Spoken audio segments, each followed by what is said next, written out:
amiga que está aqui.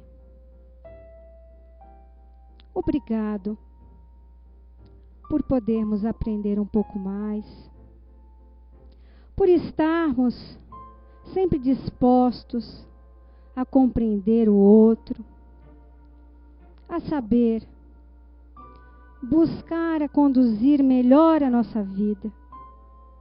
Que tu possas sempre estar presente em pensamento e intuição. E que esta palestra do Roberto no dia de hoje possa abrir a nossa mente e repensar nossas atitudes como indivíduo, como espírito. E que o Sandro possa fazer uma leitura esclarecedora para todos nós. Obrigado mais uma vez por estarmos aqui presentes. Em nome de Deus, em nome de Jesus, em nome da Virgem Maria e da espiritualidade boa e amiga aqui presente, damos aberto mais uma palestra doutrinária nesta casa. Que assim seja.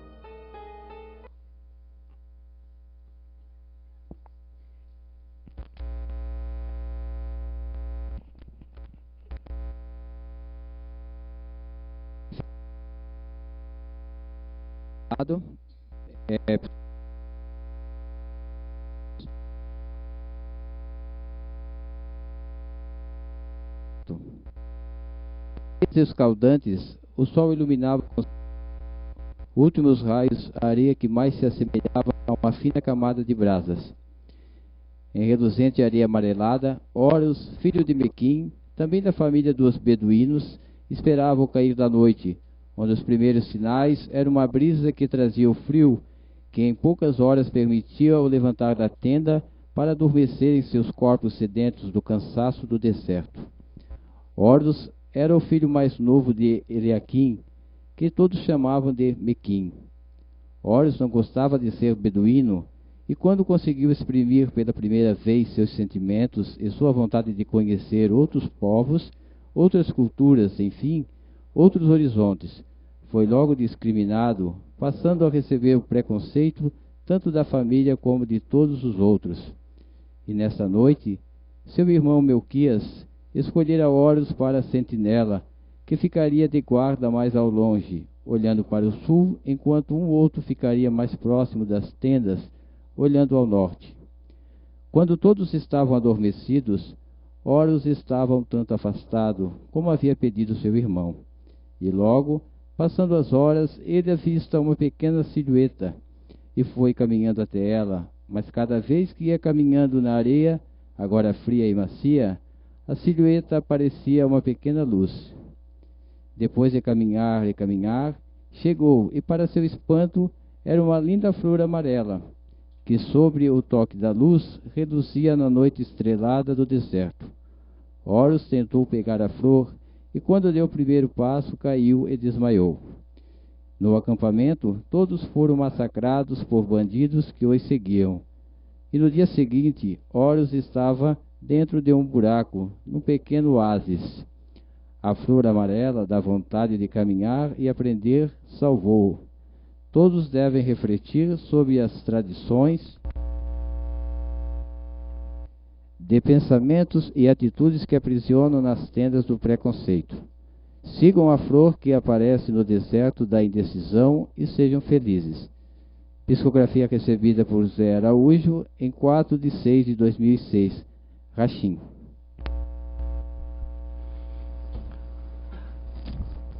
Boa noite a todos aqui presentes aí na internet, quem está nos assistindo.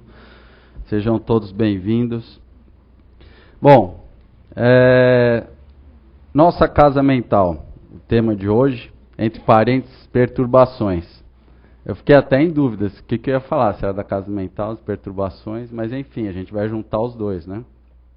Era para rir, pessoal. Aê, obrigado. Aí, tá bom. Só para descontrair, né? Depois de 7-1 aí, um abraço pro Neymar aí, que se safou, né? se machucou, mas não passou vergonha, né?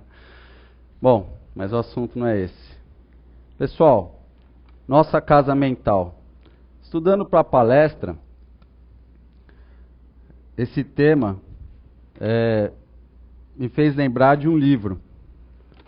Esse livro é No Mundo Maior, psicografado pelo Chico Xavier e editado pelo espírito André Luiz.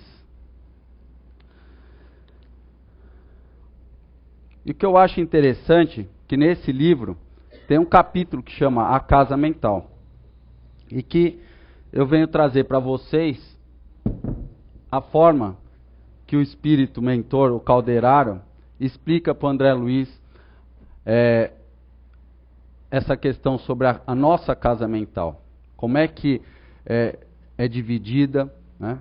E ele apresenta de uma forma alegórica, que seria como uma casa, um castelo ali, na verdade ele diz. Não, mas está muito feio esse desenho. O pessoal aqui da casa que gosta que eu uso o quadro aqui para desenhar, né? Aí para filmar às vezes é ruim, né?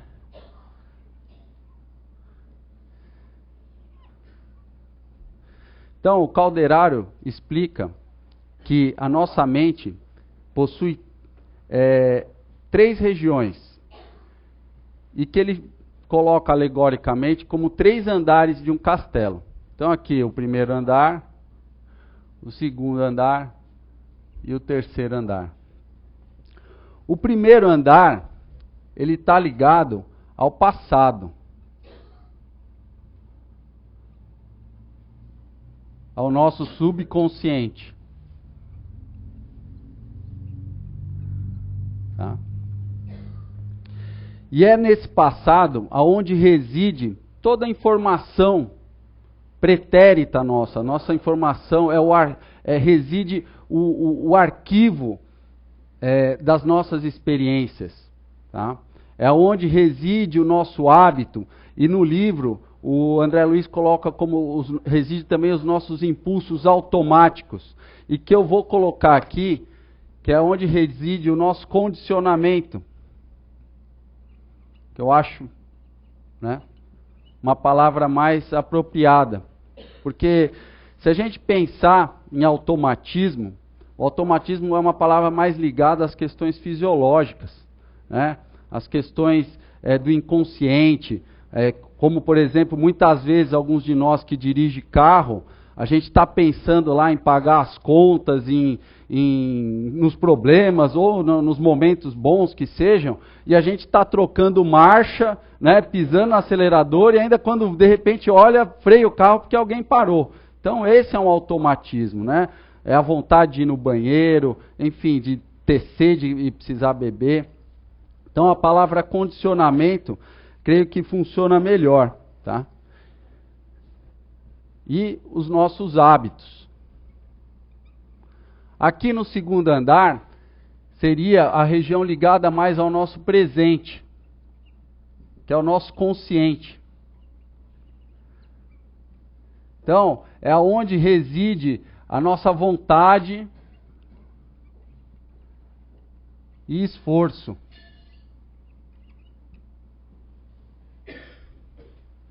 E, para concluir, no terceiro, seria uma região ligada ao nosso futuro, que é o superconsciente. E é aonde reside os nossos ideais e metas superiores.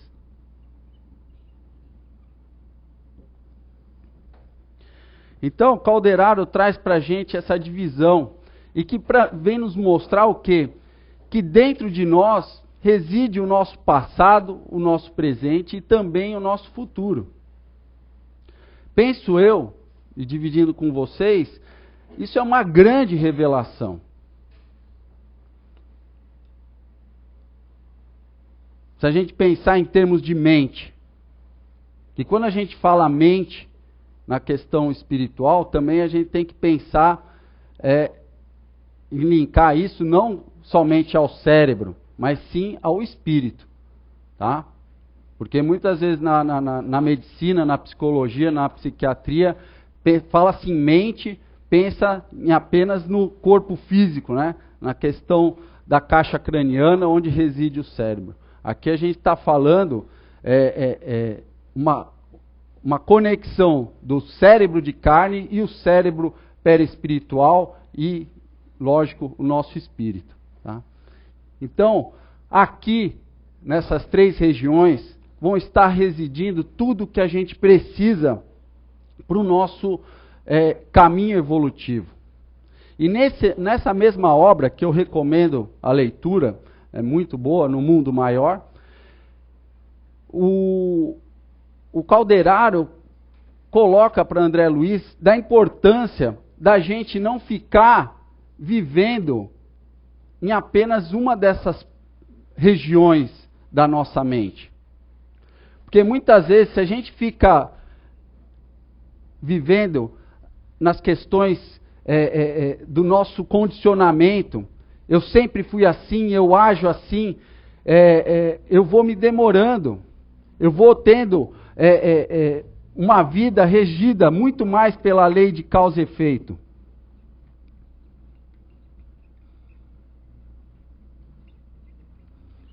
O que isso quer dizer? Que eu estarei provavelmente, quando eu resido mais aqui nesse meu passado, eu estou colocando no meu presente a presença do homem velho. Aquele que eu já tenho noções de que tenho que melhorá-lo. E a partir do momento que eu continuo fazendo isso, vivendo conforme eu vivia, as coisas vão continuar sempre não colaborando para a minha jornada evolutiva. Por quê? Porque eu estou fazendo a mesma coisa que eu fazia antes. E é por isso que muitos de nós, às vezes no presente, vivendo conforme o meu condicionamento do homem velho, vivem acontecendo coisas que para mim parecem, ou para nós parecem que, poxa, parece que a sensação é de que eu estou passando por aquilo de novo. Quem aqui já não sentiu essa sensação? Levante a mão, por favor. Olha lá. Muitos de nós. Tem aqueles que ainda estão pensando, né? Será? Quando é que foi, né? Mas se a gente começar a observar, quem presta muita atenção na sua própria vida, começa a sentir essas angústias, essas agonias, essas aflições. E a gente não entende bem. Por que às vezes um episódio que talvez para outros não representasse nada, né? Mas para nós aquilo nos afetou, mexe com a gente tem uma sensação de déjà vu, né? Daquilo, parece que já aconteceu. Às vezes não tem essa sensação, mas tem o reflexo dela, do está acontecendo de novo.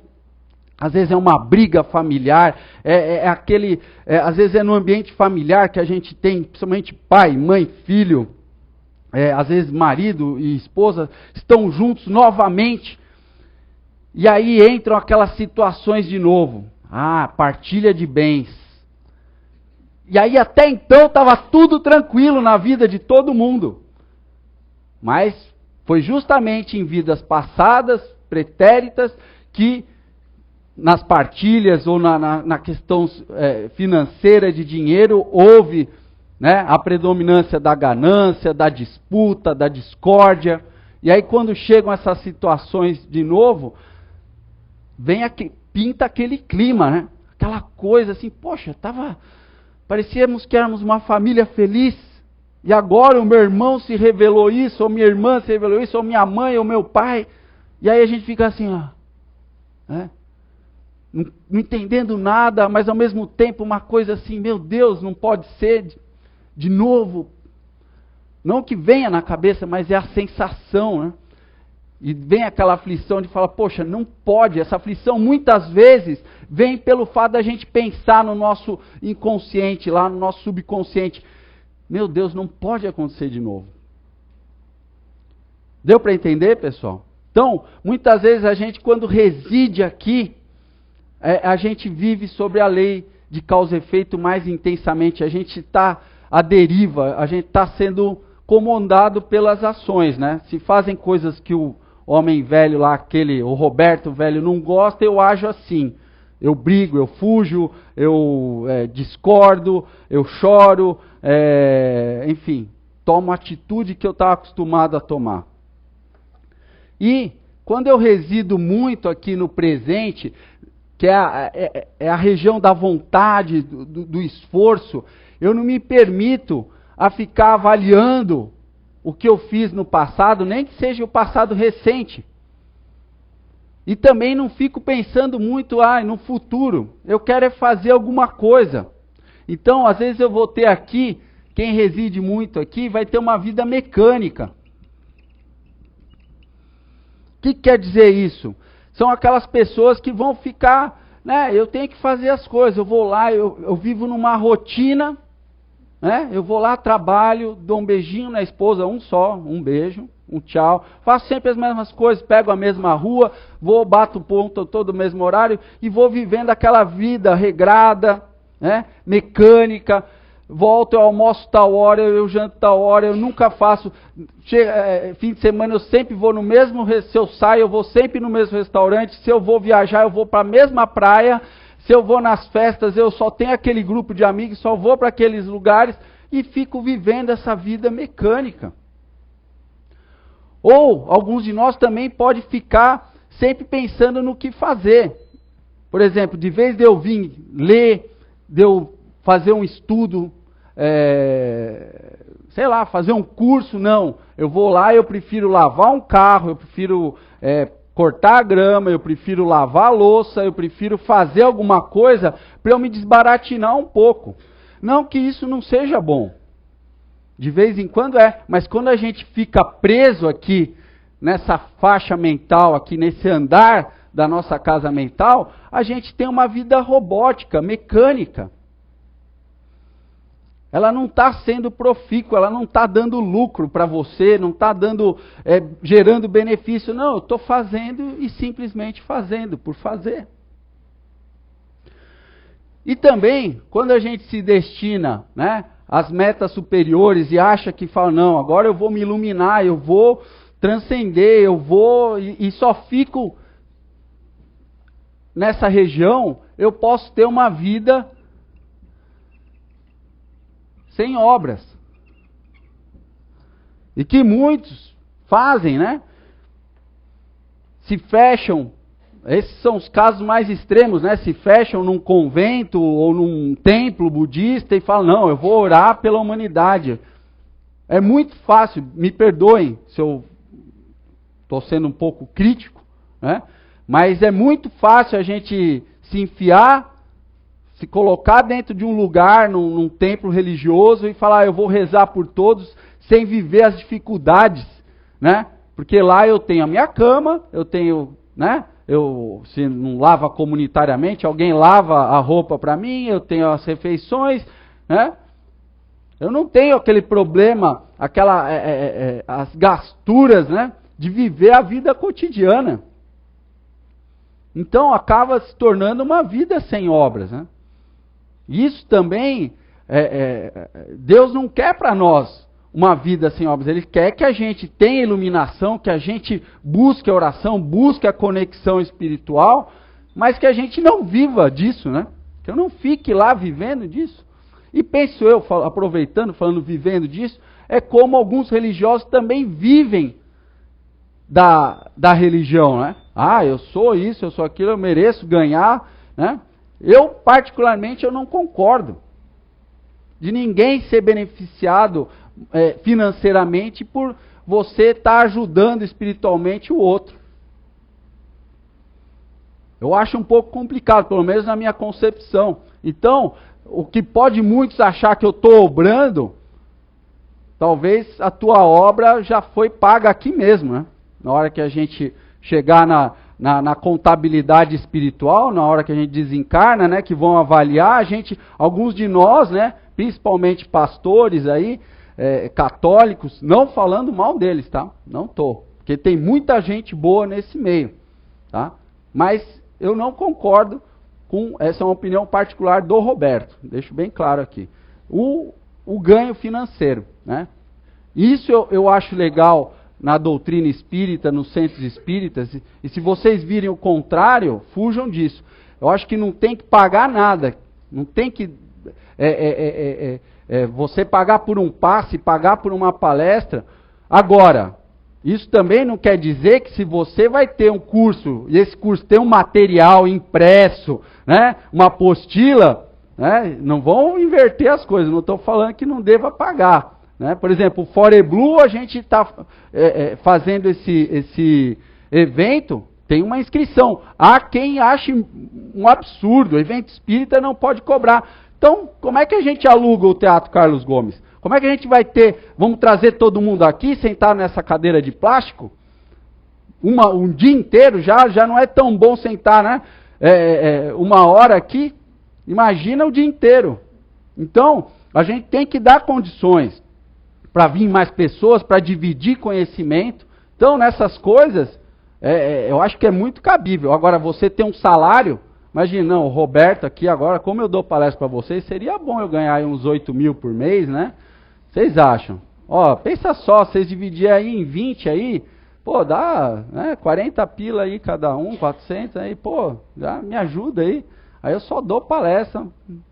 Eu, na minha visão, né? E eu considero também uma vida que pode até ajudar quem recebe dinheiro assim, mas eu acho que já está bem pago aqui. Lá na vida espiritual, né? Vamos falar bem isso, ó. O que você tinha para receber já te pagaram lá.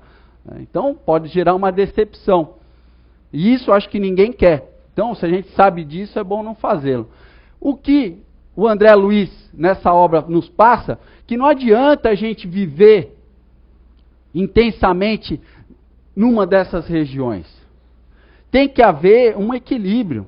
Para a gente evoluir, eu não posso só ficar aqui nessa vida mecânica, fazendo as coisas, vivendo uma rotina. Eu também não posso me deixar levar pelos meus condicionamentos. Eu também não posso só ficar nas aspirações superiores, querendo me santificar. Eu tenho que ter um equilíbrio, eu tenho que ter uma hora, os momentos aqui, outros aqui e outros aqui. Aqui eu vou me guarnecer do que eu preciso fazer nesse presente. No nosso subconsciente estão as informações que a gente pode e deve conseguir decodificá-las, interpretando o quê? O que eu faço de errado hoje. Muitas vezes eu faço seleção para contratar pessoas, a gente pergunta, qual que é o seu defeito? As pessoas ficam mudas assim. Não sei, acho que eu sou ansioso. Todo mundo fala, ansiedade é tanto defeito, sim. Eu nunca vi ninguém falar, olha, eu sou mal educado, eu sou fofoqueiro, eu sou orgulhoso, eu não gosto que alguém mande em mim. Eu sou preconceituoso, se a chefe for mulher, nem me contrata. Ninguém fala isso, porque é uma dificuldade. Não sei se é orgulho ou se é realmente uma dificuldade em se enxergar. Aí eu sou obrigado a facilitar para eles, né? Tá, e mesmo assim as pessoas, daí o orgulho vem e vem aquela barreira, né? Tá, e o que a tua mulher briga contigo? Não, minha mulher não briga comigo.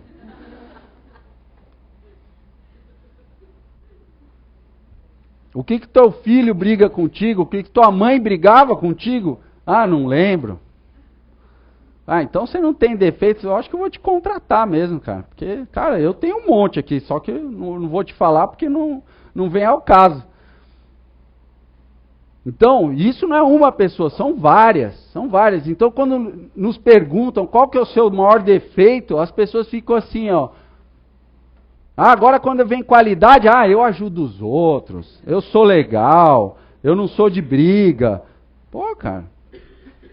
Porque às vezes a pessoa acha que só porque eu não sou de briga, eu não sou de reclamar, mas você às vezes é um omisso. Permite que o mal aconteça. Eu vejo as pessoas roubando e fico assim, não vi nada. Então é muito fácil arrumar, porque a partir do momento que eu permito que o mal aconteça, ou uma pessoa está se prejudicando ou prejudicando a outra, eu estou sendo conivente, eu estou sendo cúmplice.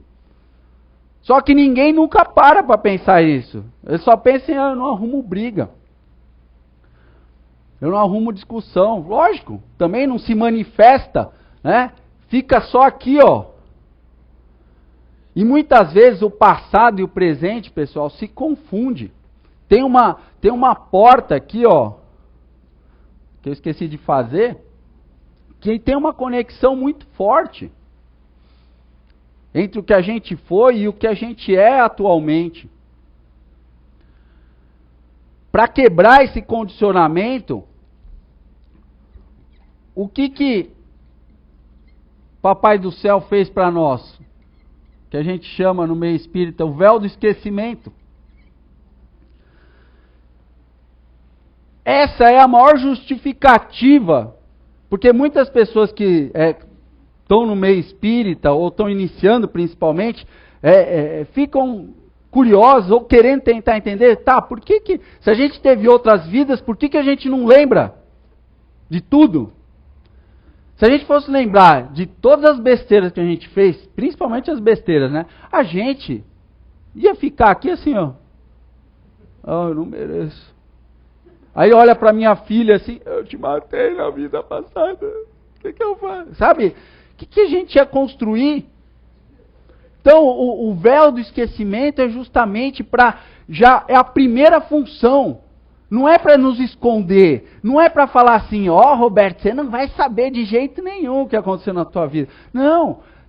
Se faz isso, esse é um mecanismo de ajuda que Deus criou para nós, para a gente conseguir evoluir. Se eu ficar sabendo tudo que eu fiz, com quem eu me relacionei, o que eu fiz de mal, ou que me fizeram de mal, como é que eu posso ter um pai que me roubou tudo na outra vida passada? Vou ficar olhando para ele, você vai... Aí os meus sentimentos de vingança podem aflorar muito mais facilmente. Então, a gente esquece do passado justamente para nos beneficiarmos disso. Para a gente se beneficiar disso. E ainda há pessoas que querem buscar mais sobre o seu passado. Eu já falei isso aqui em várias palestras aí. Cara, quer olhar o teu passado? Olha no espelho. É você lá. Porque esses condicionamentos aqui, eles têm fluxo aqui. Tem essa conexão. Já não é mais como antigamente. O Papai do Céu é tão caridoso com a gente, pessoal, que além desse véu do esquecimento, ele criou as paixões, que as bases paixões, né? Que eu não vou entrar muito aqui nesse mérito, mas antigamente, está ali agora. Aquele livro, Arqueologia do Ser, fala sobre isso. As paixões também, que cada encarnação a gente vem com uma força dentro de nós para ajudar a gente a demover esse condicionamento antigo. As coisas boas vão ficar. O que a gente fez de bom sempre vai ficar. O bem nunca se desfaz. Agora o mal é sempre passageiro. Tudo que a gente fez de mal vai passar. Seja nessa encarnação, seja na próxima. Então, vem o véu do esquecimento, vem forças novas que nos empurram. Sabe? Para você, um pequeno exemplo das paixões. Aquele que no passado era uma pessoa que não dividia conhecimento, não falava, eu quero só ter conhecimento para mim, eu vou estudar, eu sei, olha, você eu não gosto, você mais ou menos, você eu vou passar 1/10 do meu conhecimento. E ficava muquirana com o que estava aprendendo, não dividindo nada. Às vezes vem numa outra vida com uma paixão ainda fria, mas de sangue quente, mais com a língua solta, mais espontâneo. E é uma força que vem para ajudar, para falar, olha, tudo aquilo que você conseguiu absorver de conhecimento aqui no passado, agora nessa você vai ter que dividir. E mesmo a gente às vezes não querendo, o espírito não querendo, essa paixão nos força isso. Porque se a gente começar a residir muito no que a gente fazia no passado, ficar num vai e vem aqui, ó, isso gera um conflito muito grande para todos nós. Aquele que gostava de se isolar aqui, não dava a mínima para as pessoas, abandonava as pessoas, hoje vem com uma paixão que ele fala, olha, eu tenho que estar junto com pessoas. Eu não sei porquê, mas eu sinto isso, mesmo eu não querendo. Aí, se é muito forte esse homem velho, vai gerar muito conflito. Aí muitas pessoas em determinadas idades, seja na infância, mas normalmente quando a gente chega na meia-idade, né, que é a idade onde a gente entra em mais contato com esse nosso passado, esse condicionamento nosso. Quando eu digo meia-idade, vai de 30 a 60 anos, né, em média aí 40, 45. É por isso que muitos de nós chega às vezes nessa idade, já é avô, e está num conflito existencial. Começa a prestar mais atenção. Por que eu faço isso? Mas eu não quero, eu quero aquilo. E a gente fica até doido. Como é que eu, já de cabelo branco, estou tendo conflito existencial? Relaxa, é normal. Faz parte. O conflito da gente começar a querer se entender. Não tem outro jeito. Mas Deus criou esse jeito para nós. Às vezes é dolorido, mas vem para o nosso bem. Quem torna isso dolorido somos nós. Quando a gente começa a viver somente nesse andar, ou somente nesse, ou somente naquele. Então, tanto o véu do esquecimento quanto as bases paixões são benefícios que a gente tem. Para quem ainda não ouviu falar das bases paixões, tem o livro Arqueologia do Ser, tem o projeto Identidade Eterna, que a gente tem aqui na casa, basta se inscrever. Tem, eu acho que no próprio SOS Emocional, né, em agosto, fala sobre isso. Eu recomendo. É uma ferramenta, é um conhecimento que pode ajudar e vem ajudando já várias pessoas. Ajuda a gente a se conhecer, primeiramente, e ajuda a gente a ser indulgente, que a gente começa a ver que realmente ninguém é igual a ninguém. Por mais que a gente ouça falar disso, por mais que todo mundo diga, a partir do momento que eu começo a ter um conhecimento sobre as bases paixões, isso começa a ficar mais tátil para mim, começa a ficar mais visual, começo a prestar atenção. Quando você fizer um curso desse sobre bases paixões, vocês vão ver que às vezes assim, tem pessoas que são fáceis da gente identificar a força central dela, o que move ela. Uns são mais característicos, outros menos, mas faz parte da descoberta.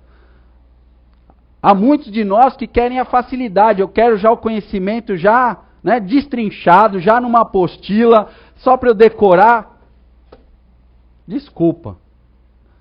Quando a gente diz em busca existencial, busca pela verdade interior, isso aí não tem manual, não é num curso que vai fazer e vai salvar a tua vida, ou a minha vida, ou a vida de ninguém.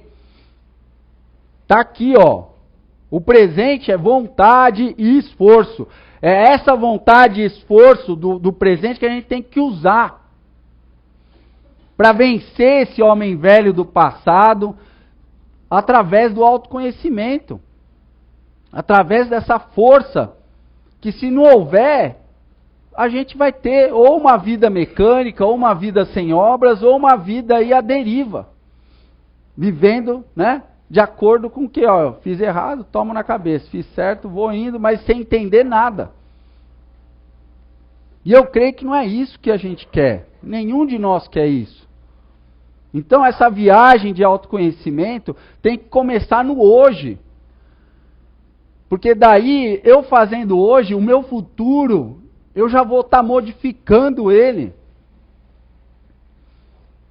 É isso que às vezes a gente não para pensar. Uma coisa que eu luto comigo mesmo, e sugiro a vocês, venho falando em várias palestras, a gente tem que criar a noção prática de sermos imortais. Se a gente começa a ter essa consciência, eu sou imortal. O que é? Não é só ficar pensando, eu sou imortal, eu sou um Highlander, né? Não é isso. É pensar na imortalidade como o que eu estou passando hoje é uma unha da minha vida, da eternidade que eu posso viver. A partir do momento que eu tenho essa noção prática na minha vida, quando surgirem os problemas, quando surgirem as emoções negativas, quando surgir o que for de adversidade para qualquer um de nós, e eu lembrar dessa noção prática de ser imortal, eu vou falar, cara, é só um dia, é só um mês, é só um ano, é só 10 anos, é só essa vida. Me digam, não é mais fácil? Não vai ser mais fácil para cada um de nós aguentar a cruz que cada um tem que carregar? Pensando assim, eu não vou precisar de tantos sirineus aí para me ajudar a carregar a minha cruz. Eu não vou precisar de ajuda, tanto quanto outros, porque eu vou levar ela sozinha. Mas essa consciência prática não se consegue assim, eu vou pensar, né? Não. No começo é um pouco automático, a gente tem que ficar lembrando, tem que lembrar a todo instante. O problema maior nosso é que a gente é tão egocêntrico, a gente acha que, né, nada pode nos acontecer, não, né, ou às vezes nos surpreender, que na hora a gente nem lembra. Não, eu vou lá e resgato o homem velho e puxo ele para o presente e vou agir às vezes como eu agia, sempre agi. Então, se eu tenho problema, eu vou lá, brigo, dou bordoada. Se eu tenho problema, eu vou lá, fujo, não quero nem saber. Sei lá, faço o que eu sempre fazia. Só que vocês podem prestar atenção, quando a gente age assim, vai vir o quê? A sensação de angústia. O que acontece...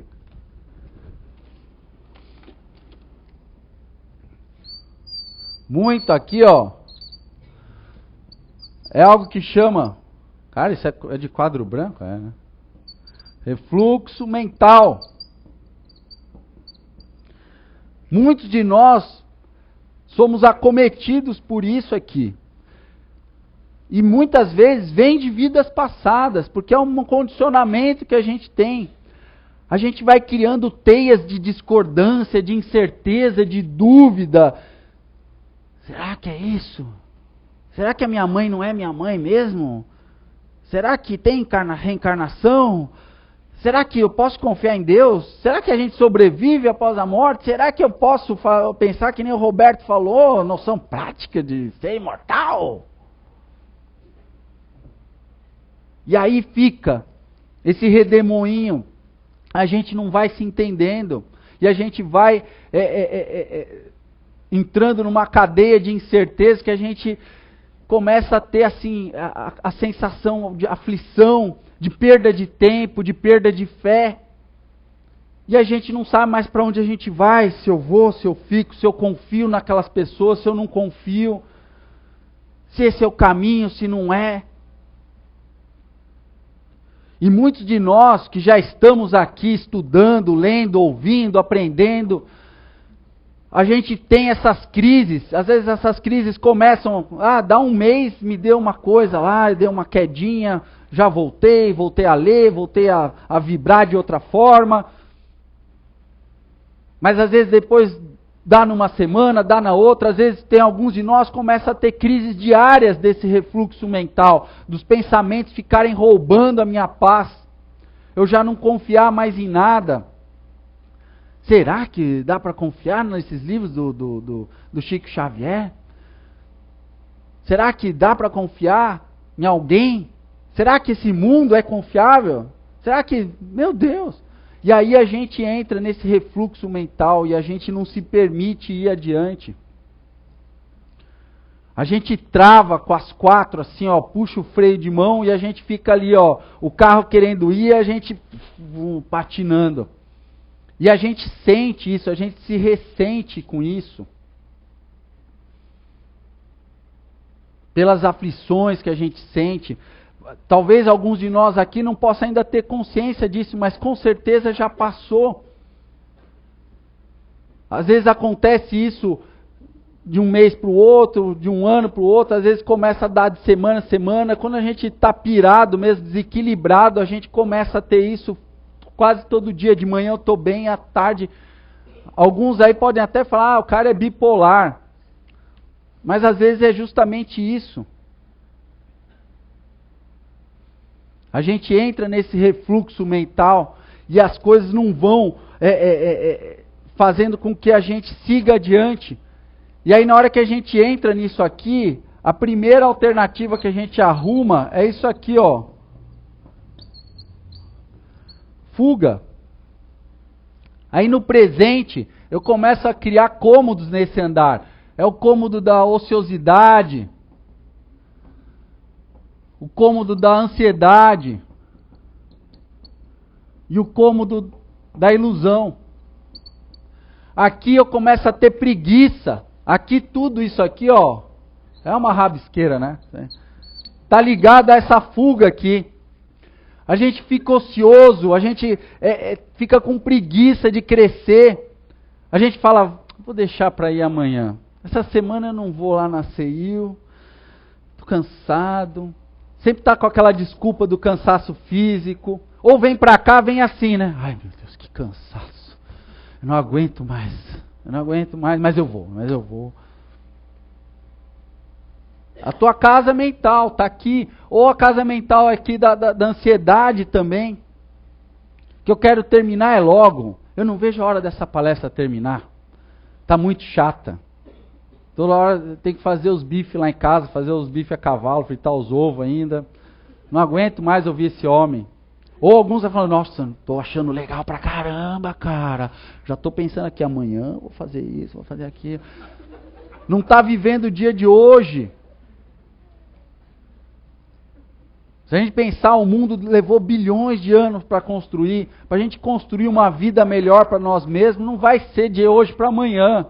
Às vezes nem para o mês que vem, nem para o ano, nem para essa vida às vezes. Alguma coisa a gente vai melhorar. Não dá para dar saltos quânticos assim, falar, ó, agora planei assim, ó, desliguei motor, tô só no embalo.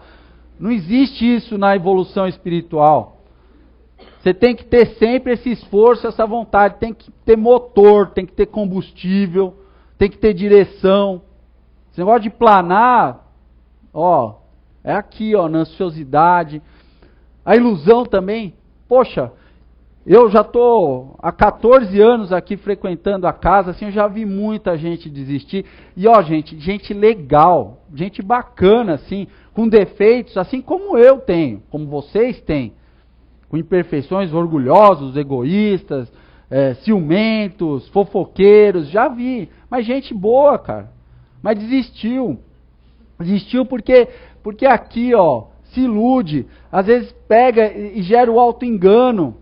Fala, se desvia do caminho, fala, não, isso aí tá tudo errado. Aquela casa não presta, que aquele Roberto só fala besteira. Aí começa a estigmatizar, tipo, não vai com a cara de uma pessoa, ou uma pessoa não me dei bem, não alinhei. Ah, já põe assim, o CEIU não presta, o espiritismo não presta, a religião nenhuma presta, mas no fundo, tá lá, eu quero satisfazer a minha ganância, a minha usura, o meu instinto de adultério, de secar a mulher dos outros, de jogar, de beber pra caramba, de zoar, de fazer barraco, de fazer a estripulia que eu quero. Mas na minha mente, e para os outros, lógico, né? Eu vou ficar me iludindo os outros, falando, não, mas eu só estou me desviando. E muitas vezes, essas pessoas aqui, ó, caem nesse refluxo mental. Porque a vida nos inspira a ir adiante. A eu ter equilíbrio, e não o contrário. Uma hora a consciência apita. Se não apitar nessa vida, azar o teu. Ou o nosso, ou o meu. Porque na outra vai ter que apitar. Talvez eu vou construir aqui, se nessa vida ainda não surgiu a oportunidade de eu voltar a me esclarecer sobre mim mesmo, vai ficar para outra. E aí vocês sabem, se não deu certo de uma forma, vai ter que dar de outra. E às vezes vai ser mais doído. Porque o que confronta o nosso orgulho, o nosso egoísmo e o nosso interesse pessoal, sempre vai doer. O orgulhoso não quer estar por baixo. O egoísta não quer dividir nada. O que só vai pelo seu interesse e quer que as coisas aconteçam sempre conforme ele planeja.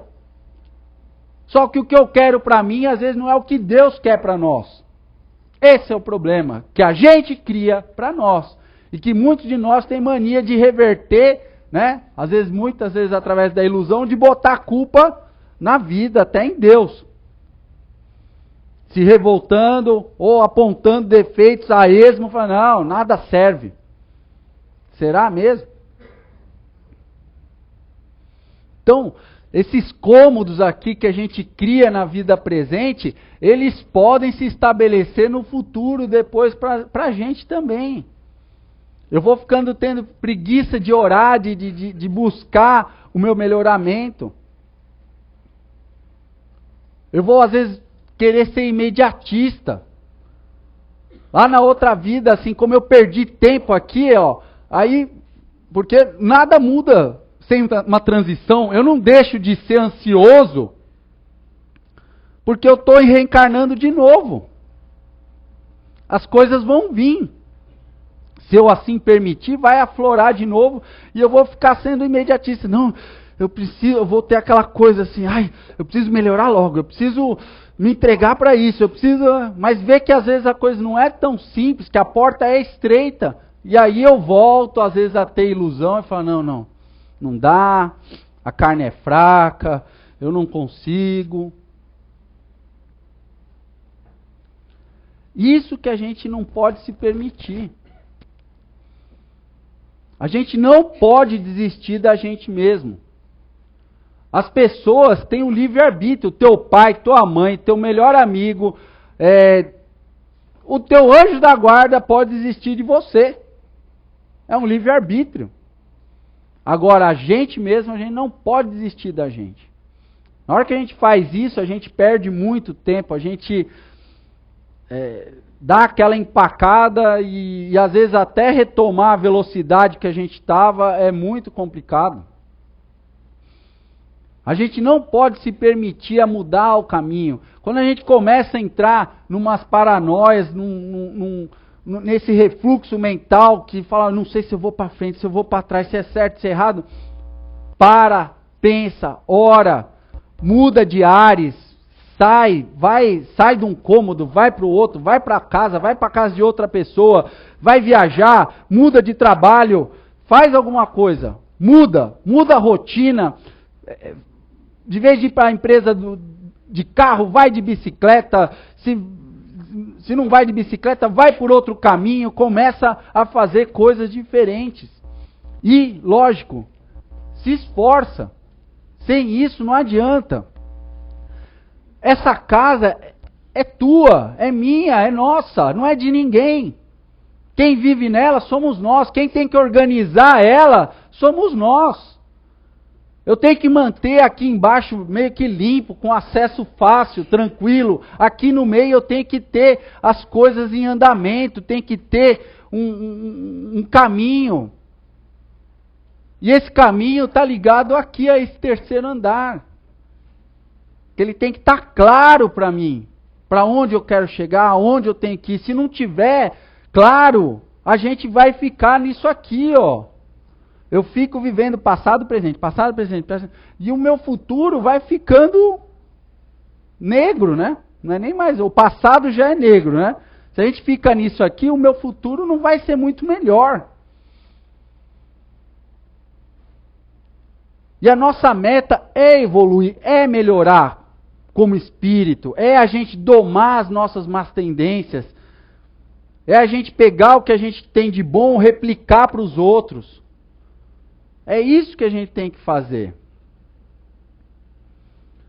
A leitura, para quem prestou atenção, fala da flor, né? A flor amarela, a flor do caminhar, do aprender. É isso que a gente não pode, né, deixar de buscar. Essa flor no deserto das incertezas, dos sinãos, dos porquês. A gente continuar na caminhada. A gente não pode desistir da gente mesmo. Sigamos todos adiante. E quando você tem mais força que o outro, garra na mão dessa pessoa. Se você quer bem, fala, vamos junto. Uma hora, tuas forças também vão arriar um pouco, solta um pouco e fala, vou eu, porque também não adianta eu ficar para trás. Mas é isso que a gente tem que pensar. Isso não é ser egoísta nem individualista. Porque eu também tenho que estar bem. Vocês podem ver, para quem andou de avião já, eles recomendam, quando der uma pane lá e cair a máscara de oxigênio, eles falam o quê? Para pôr primeiro nas crianças. E depois em você. Por quê? Você é adulto, você vai ter mais força, você vai, né, vai baixar, vai ter mais, às vezes, mais tranquilidade. Então, na nossa jornada, né, porque senão, se a gente não for caridoso com a gente também tem que ser, a gente tem que ser caridoso com a gente mesmo, mas tem que lembrar dos outros também, para ninguém ficar para trás. Porque para a gente evoluir, esse planeta também tem que evoluir. E se um ficar para trás, não vai estar fechada a conta. Pensemos nisso aí essa semana, em não desistir da gente mesmo, continuem firme na luta aí, e a gente está aqui para ajudar, para esclarecer e no que for possível aí orientar vocês também, tá certo? E eu agradeço aí essa noite aí de estar aqui mais uma vez, uma quarta-feira, que fazia tempo que eu não dava palestra. Obrigado aí pela presença e uma boa semana.